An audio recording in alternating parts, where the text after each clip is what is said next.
Hi, so today I want to talk about the aging process.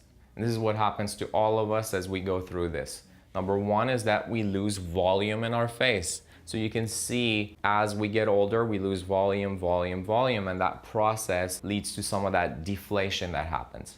Number two is that the connective tissue, the proteins that hold our face together, start loosening up. So every year of our lives, we lose about 1% collagen after 25. So as you can imagine, things start falling. That's when we get things like jowling. That's when you start bending over and you see that your face starting to go down. If you're above 45, you know what I'm talking about. Up to this point, we only had an answer to one of these things, and that was dermal fillers. Look, I'm a big fan of dermal fillers. I use it on a daily basis for the right patients all the time.